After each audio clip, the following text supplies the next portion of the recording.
Hello folks, Simon here, welcome back to the channel. First of all, apologies for not uploading as regularly as usual recently, and that's just because I've been focusing on some other work projects as well, so I'm having to juggle around that along with my usual YouTube content, but I am also live streaming on Twitch, and that's still going on, so please do come and stop by if you want to watch me play Final Fantasy VII Remake on hard mode, along with all of the deaths and all of the painful experiences that come along with that.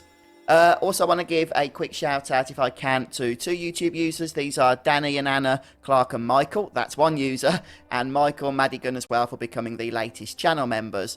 Now, what we're going to be talking about today is a bit of an update in terms of some of the higher-ups from Square discussing the launch of the remake, their views about it, and just a couple of minor tidbits about the future as well. So this is an interview that PushSquare.com have done with Yoshinori Kitase and Naoki Hamaguchi. So I'm going to leave a link to this article down in the video description. Now, I won't be reading the whole thing to you, but there's just a couple of things that I would like to mention. Now, at the start of the interview, both Kitase and Hamaguchi pretty much confirmed that they are extremely excited with the successful launch of Final Fantasy VII Remake. Of course, they weren't going to say anything different there. But in all fairness, they have got every right to be excited. I believe Final Fantasy VII Remake has become the best-selling game so far of 2020. It has overtaken the franchise record for Final Fantasy in terms of fastest-selling game within a month of release. It's just been out for a little over a month now. So, you know, people are really excited about this game, and it's been selling very, very well, as we would expect. There was so much hype going into Final Fantasy VII Remake that it was obviously going to sell well right from the get-go. And it has, which is, you know, a bit of a relief, I'm sure, for everybody at Square. So, yes, both gentlemen here are very excited about the launch of Final Fantasy VII Remake and are looking forward to what it is they're going to be able to bring us next. A nice little thing to see, actually, from Hamaguchi here is that Square are trying to remain somewhat humble in terms of the huge sales numbers and the huge success of the game. They're kind of not admitting, but they're sort of acknowledging a little bit that they know the game isn't perfect. I mean, let's be honest, nothing is. And they're going to be learning from the fans and what have you in terms of some of the niggles you guys have expressed over the last few weeks or so, and take that on board in development of Part 2. So that's good to see. Overall, obviously, I know most of us thoroughly enjoyed the remake, but I'm sure that if we were pushed hard enough, there's one or two things that we could talk about in terms of, you know, where we'd like to see improvements. And you guys sharing that feedback is something that I'm sure Square are going to take on board. Yeah, now this next bit is actually interesting to me. I should say minor spoilers, nothing specific, but just in terms of the scope of the game here. You know, now that we've managed to complete the game, many of us, obviously we've learned that the Final Fantasy VII Remake is a very different thing to the original Final Fantasy VII. A lot of things got changed, especially as you started to get towards the final few chapters, and the final chapter in particular, and the ending of the game. It seemed a very different thing to the original Final Fantasy VII. And it's almost become a meme, hasn't it, that Tetsuya Nomura is the one that's been held responsible for that. You know, a lot of the changes and the story were very reminiscent of some of the things that we've seen before in Kingdom Hearts. But actually, what Kitase is saying here is that it was his idea to really make a lot of changes to the original Final Fantasy VII, and it was Tetsuya Nomura, along with Naoki Hamaguchi, that kind of reined that in a little bit. So let's just read what he says here. He says that, this is Kitase speaking, I personally envisioned quite a dramatic change overall, but our director Tetsuya Nomura and co-director Naoki Hamaguchi wanted to keep the beloved aspects in the original as much as possible, and eventually the development team decided to focus on respecting the original while adding in new elements, okay, bringing a balance between the two. So it was at least a discussion on the table at some point in the development of this game that they were going to go completely away from the original Final Fantasy VII. That was Kitase's idea initially, and it was Nomura and Hamaguchi that kind of brought that back down a level, really. So they kind of came to a compromise, it sounds like to me, that they weren't going to stick absolutely rigidly to the original Final Fantasy VII. They were going to bring in story changes, and obviously they did, but they didn't end up doing that as much as perhaps Kitase had envisioned. So yeah, what do you guys think of that? As I say, it's very meme-y now, isn't it? That Nomura is the one that went off the rails in terms of where Final Fantasy VII Remake went, but it actually sounds like if it wasn't for him, it could have been even more different from the original game than it ended up being. Next up, Hamaguchi mentions that they pretty much got all of the content they'd originally planned for Part 1 into the game, so there wasn't anything major, at least, that was left on the cutting room floor. A little minor thing he mentions is that he wanted a basketball mini-game, and I think it's something they was working on by what he says here, but because of the location of this mini-game, which is when you're going to Jesse's house, and this would have been at night time, I think this is the Chapter 4 part of Final Fantasy VII Remake, it wouldn't have been appropriate to be banging a noisy basketball around. It wouldn't really have fit the scene, so they decided not to include it. But outside of that, it sounds like pretty much the product that we got is everything they wanted to give us.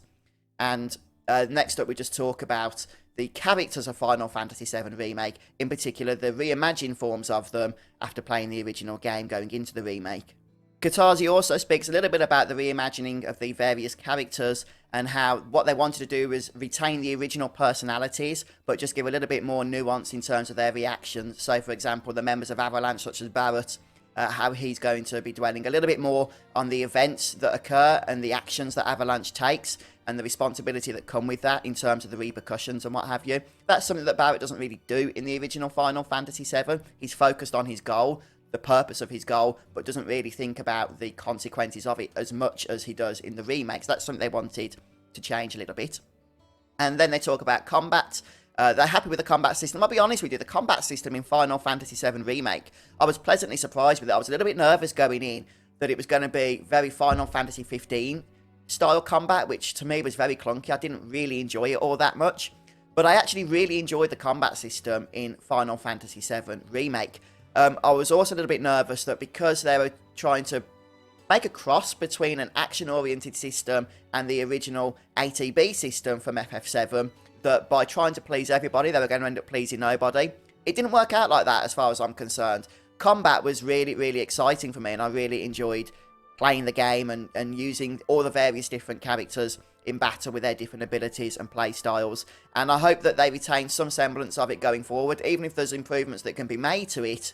I'm hoping that the general feel of combat isn't going to be changed too radically in the upcoming games. And I know that that's a personal thing and that perhaps some of you did not enjoy combat. That's absolutely fine in Final Fantasy VII Remake. I understand that. And, whatever feedback you have, I'm sure Square will want to listen to as well. And Hamaguchi does mention here that something they did want to give the player was choice. Now, they had to balance that with the fact that they were taking a narrative approach that was very fixed and very linear. And in my opinion, I love the narrative in Final Fantasy VII Remake. It was very engrossing. And some of the player choices and what have you in terms of being able to do side quests and some of that stuff kind of felt a little bit detracting, if I'm being honest with you, from the narrative that you really just wanted to get back to. So maybe they didn't get the balance absolutely perfect, but it was the side quests and Chadley and all of that stuff that Hamaguchi mentions here was their means of giving player choice so that, you can choose how you want to play the game and what have you. And I think the philosophy is a good one, but they perhaps just need to make a few changes going forward into the upcoming games so that, in my opinion, it works a little bit better so that side quests don't feel like a chore, but that you do want to do them not just for the rewards that you feel like you need to get, but also because the questing system itself and the narrative for those quests is a little bit more engaging. Okay, next up, and I am glad that Push Square did actually ask about this, Hamaguchi speaks a little bit about Roach. So he's one of the new characters that was introduced in Final Fantasy VII Remake. Now, he was actually featured quite heavily in the marketing leading up to the release of the game, but then it was a little bit disappointing in my opinion. Nothing was really done with him in the actual game itself. He had quite a big section in Chapter 4 where you do the bike chase with him and then have a battle with him afterwards, an actual battle, solo battle with Cloud. And that was kind of fun, but then you never see him again at all. So, a lot of people were criticising that. I saw online saying that it was just a bit of fluff to expand the game. But Hamaguchi's saying, no, that's not the case. Roach does have a part to play, and we're just going to have to wait until the future to find out exactly what that is. But we can expect there to definitely be this development of the bond that's occurring between Cloud and Roach. So, yeah, we'll see where that goes. I'll be honest with you, I'm not terribly excited myself about Roach. I don't think, if he was supposed to be given here as a tease as to what comes next in the future, then I don't think they did the best job with that. But I'm sure there's going to be many Roach fans out there that are looking forward to seeing where he goes from here on out. Right now, I'm just not one of them, if I'm being honest with you. Okay, and then finally, there's a question about Cloud in terms of the love triangle with Tifa or Aerith. Kitase, very carefully and very cleverly completely dodges the question. He's not giving us any hints as to who Cloud should be with. That is really, I suppose, unless they, you know, depending on the direction they go with the story, that's really up to the fans to speak about and to theorise and all of that good stuff as well. So there we have it then, guys. That is the latest interview with the staff on the Final Fantasy VII Remake project.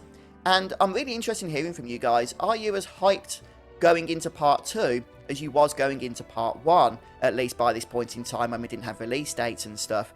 Or is that kind of abated a little bit now that you've probably completed the first game, or at least played the first game?